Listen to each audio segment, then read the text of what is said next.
Bike চালালে স্বাধীনতা অনুভব করি, একটা ইতিবাচক অনুভূতি হয়, আৰু এটা মেসেজ যায়।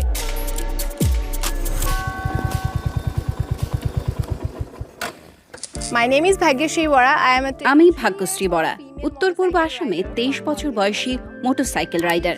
আমার অধিকাংশ কন্টেন্টই বাইক নিয়ে। Bike and riding. Instagram influencer ভাগ্যশ্রীর বাড়ি আসামের নগাঁওতে, যেখানে মেয়েদের বাইক চালানোকে নেতিবাচকভাবে দেখা হয়। কেউ কেউ মনে করেন বাইক চালালে নারীর ভাবমূর্তির ক্ষতি হয় এবং বিয়ের সুযোগ কমে যায়। ভাগ্যশ্রী এই নেতিবাচক ধারণা বদলাতে কাজ করছেন। মোটরসাইকেলে ঘোরাঘুরির ভিডিও প্রকাশ করে অর্থায়নের পাশাপাশি অন্য নারীদেরকে বাইক চালানো শেখাতে চান তিনি। বহুত ব্যাকওয়ার্ড জায়গা আছে, এখানে এখনো অনেক রক্ষণশীল অঞ্চল রয়েছে। ভাবে যে কিছু অঞ্চলের মানুষ মনে করেন মেয়েদের বাইক চালানো উচিত নয়, মানে সুবিধাজনক বুলি নাভাবে। তবে পরিবারের অস্বস্তি সত্ত্বেও ভাগ্যশ্রী এগিয়ে গেছেন এবং 21 বছর বয়সে বাইক কিনেছেন। প্রথমবার বাইকে চড়ে বিশেষ কিছু অনুভব করেছেন তিনি, আর তা হচ্ছে স্বাধীনতা।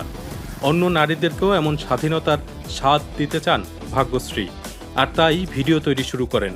আৰু ফার্স্ট ভিডিওটোত মই মোৰ গোটেই কেনেকৈ মই 13 বছৰ বয়সৰ পৰা মোৰ সেই সপোন 13 বছর বয়স থেকে নিজের বাইকের স্বপ্ন দেখছিলাম।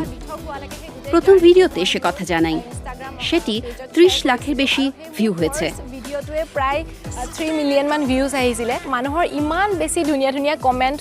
অনেক মানুষ ইতিবাচক মন্তব্য করেছেন, ফলে আমি উৎসাহিত হয়ে ভিডিও তৈরি অব্যাহত রেখেছি। কন্টেন্ট ক্রিয়েশন কৰিবলৈ ভ্রমণের সময় যা কিছু মজার সবকিছুই ভিডিও করেন ভাগ্যশ্রী। সময়ের সাথে সাথে তিনি বুঝেছেন ইনস্টাগ্রামে কী ধরনের কন্টেন্ট ভালো চলে। মাঝে মাঝে তার এক বন্ধু ভিডিও সম্পাদনায় সহায়তা করেন। 3টাকে আপলোড কৰোঁ এটা উইকছত। আমি সপ্তাহে 3টি ভিডিও পোস্ট করার চেষ্টা করি। পাৰোঁ আৰু ট্ৰাই কৰোঁ সদায় যে মই মোৰ একাউণ্টটোত সদায় এংগেজ। আমি আমার অনুসারীদেরকে সবসময় এঙ্গেজ রাখতে চাই, সেটা পোস্ট বা স্টোরি যেভাবেই হোক। মই তেখেতসকলক ভাগ্যশ্রীর কাছে মোটরসাইকেল চালানো শুধু ঘোরাঘুরির ব্যাপার নয়, বরং স্বাধীনতা এবং ক্ষমতায়নের ব্যাপার। এজ এ ছোৱালী যদি বাইক এখন চলাই বিভিন্ন জায়গা ঘুরিব পাৰোঁ, বিভিন্ন আমরা নারীরা বাইক চালিয়ে ঘোরাঘুরি করতে পারলে তা সমাজে এক ইতিবাচক বার্তা দেয়, আর এভাবে আমি নারীর ক্ষমতায়নে কাজ করছি। তেনেকৈ আমি গোটেইখিনি এম্পাৱাৰ কৰিব পাৰোঁ। তবে রক্ষণশীল সমাজে নেতিবাচক প্রতিক্রিয়ার মুখোমুখিও হয়েছেন ভাগ্যশ্রী। তিনি মনে করেন কিছু মানুষ কোনোভাবেই নারীদেরকে বাইকে দেখতে চান না, তাই নেতিবাচক প্রতিক্রিয়া উপেক্ষা করে বরং যে নারীরা তাকে দেখে উৎসাহিত হচ্ছেন তাদের দিকে মনোযোগ দেন এই লেডি বাইকার। তার চ্যানেলও ক্রমশ বড় হচ্ছে। তো মই অনেকে আমাকে বলেন যে আমার কন্টেন্ট দেখে তারা শুধু ভিডিও তৈরিতেই উৎসাহিত হননি, নতুন বাইক নিতেও আগ্রহী হয়েছেন। এসব শুনলে আমার অনেক ভালো লাগে। আমি খেয়াল করেছি বাইককে শুধু পুরুষের ব্যাপার ভাবেন অনেকে। আমি যখন সম্প্রতি লাদাখের কঠিন পথ বাইকে ঘুরলাম, তখন তরুণরা, বিশেষ করে মেয়েরা বলল, দারুণ, তুমি পারলে আমি কেন পারবো না। আমি কিয় নোৱাৰিম। ভারত জুড়ে মেয়েদের মধ্যে মোটরসাইকেল চালানোর চর্চা বাড়ছে। কিছু অঞ্চলের অনেক নারী গত 1 দশকে বাইক কিনেছেন। আর্থিক স্বনির্ভরতা, শিক্ষার সুযোগ এবং সামাজিক মনোভাবে পরিবর্তন এক্ষেত্রে ভূমিকা রাখছে। ভাগ্যশ্রী আসামেও নারীর জয়যাত্রা দেখতে চান। তিনি মনে করেন বাইক চালানোয় তারা আজও পিছিয়ে রয়েছেন। সোশ্যাল মিডিয়ায় তার অনুসারীর সংখ্যা 3.25 লাখের বেশি।